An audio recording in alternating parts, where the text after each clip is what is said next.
But DNA is one part of aging and one part of longevity. And another part is what's called your metabolic age, which is on the one hand impacted by DNA, of course, but also a lot about your own choices.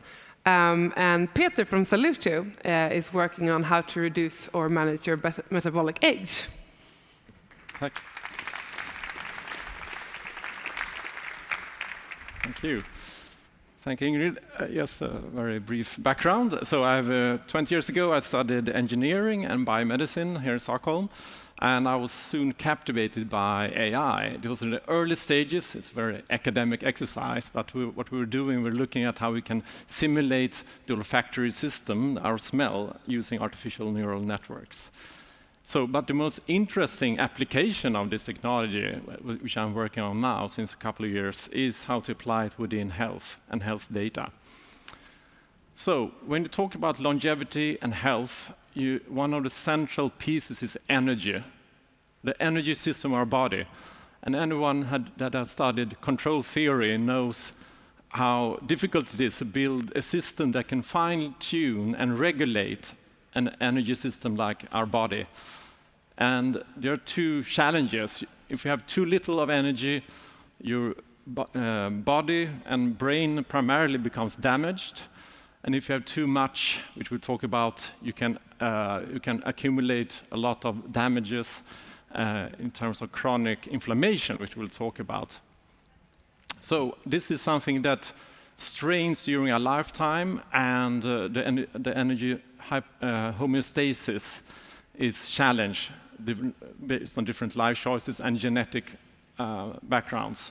And this is driving the large share of our health challenges today. So 80% of healthcare costs in Sweden, 3/5 of the global deaths are derived from this, in cardiovascular diseases, cancer, and diabetes, for instance.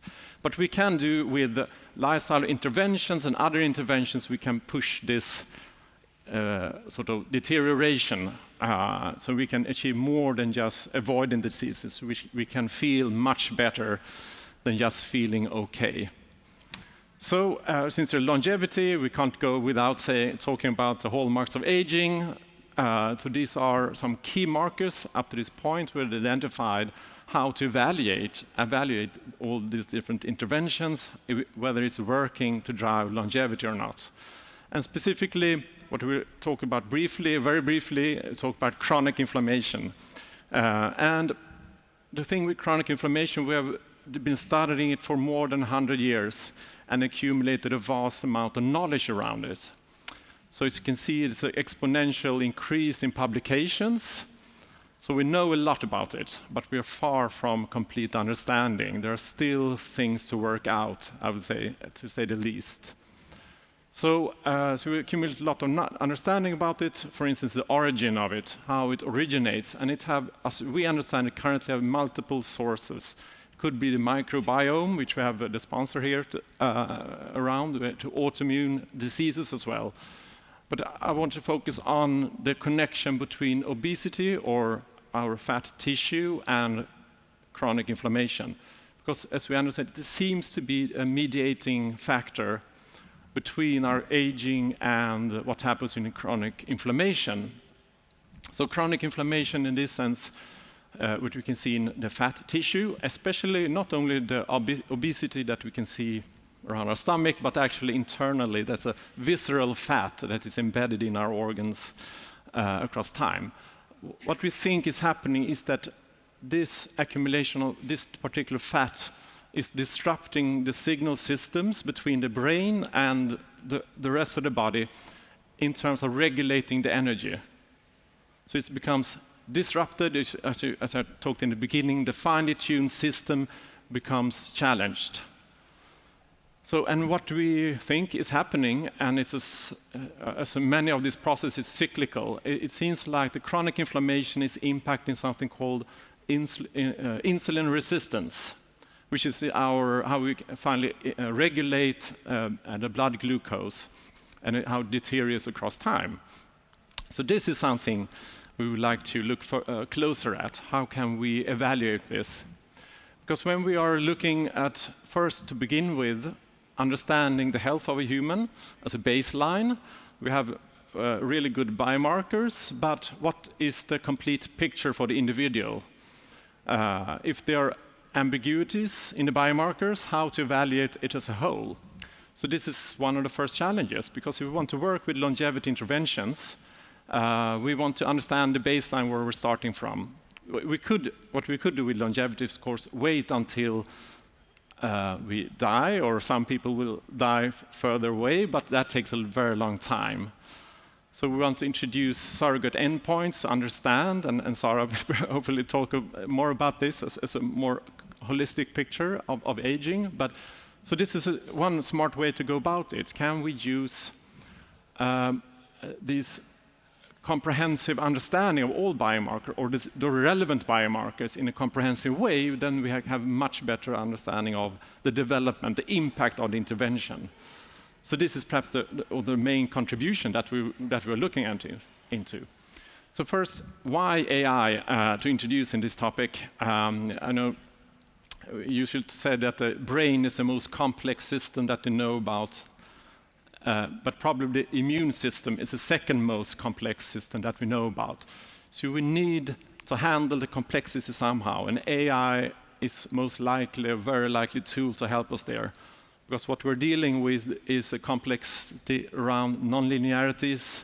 It's highly integrated, a lot of factors impacting each other. As I said, the cyclical systems, the chronic inflammation driving insulin resistance, which drives chronic inflammation and all this. And it's also dynamic across time. It's unstructured data, noisy data, everything, as I see it, talks to apply AI in this context, right? To create a model of the human body, or in our case, around the metabolism that drives chronic inflammation. So what we have done, we have compiled a coherent view on this area called insulin resistance to get an idea of where the individual is at one point in time across various markers. So instead of looking at one biomarker, we would like to do a comprehensive understanding. Where are we on the spectrum, so to speak? So this is exciting, of course, to understand where are you on the spectrum, how does it develop over time, can you nudge the needle with interventions? And in interventions, it might be food, which we'll talk about soon, or other supplements or medicine. So what we are aiming for is to be preventive. We need to identify this early on. We want to do it on an individualized basis. And final point, we want to make it scalable. So what I think our AI helps is to take fairly cheap markers and sort of extrapolate into predictions that would take more expensive means of measuring it. So it's critical, especially we want to introduce this in a larger scale to make it efficient in that manner as well. So, but okay, so now we have the prediction, but now one of the closest thing to my heart when it comes to AI is this is like 22 years ago I actually did research around mammography, and at that point in time we talked about digitizing it. Now we're talking about analyzing the data, right? And this is fascinating. You can look at this picture and see the different density structures of the breast, and the AI can make scores. What's the likelihood that this could be a tumor? Right? Everybody has seen this, hopefully even in newspapers. It's very exciting. But this is, as we see, the first step.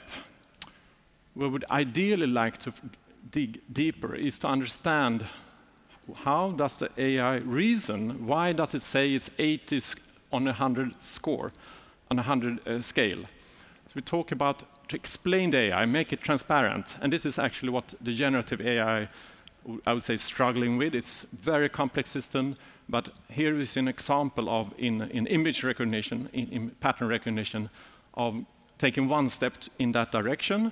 We can present which areas did the AI mostly focus on. We can do a semantic description of the structure, but we can go further still. And this would be my favorite picture of today. It is my presentation. Imagine this picture. So we have the breast image.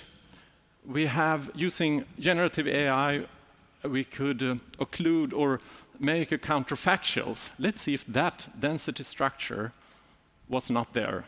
Would the AI change its reasoning around this or not? So now we're not approaching causality yet, but we are getting at least closer to more understand what's happening under the hood. So these principles, we are not doing mammography. If we go back, we are looking at the metabolic profile of the individual. So how do we work with explainability in this context? So we could show to the physician or the end user all the weights that the model has been trained on. Thousands of weights, like a booklet or something. That is the actual explanation of why it made a prediction. But that's not suitable for human interpretation. So what we have worked a lot with is understanding how can we present this in a way that is conceivable for the human brain, and looking at this picture. So it's similar as the breast cancer image, where we look at the changing predictions if you change a parameter, and then we can look at a large number of observations, understand which factor contributes, and most importantly, how do they interact with each other. So this is going beyond the simple biomarker across a single reference range. It's looking at the multiple pieces at a time.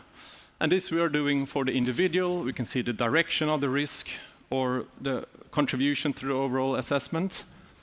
And this is where we think it's one step towards individualized analysis. We can pinpoint what is driving the risk. Can we pinpoint the intervention towards that area? We are some way of a more individualized approach across this. So I don't know exactly where on time, but so we built the company Saluto.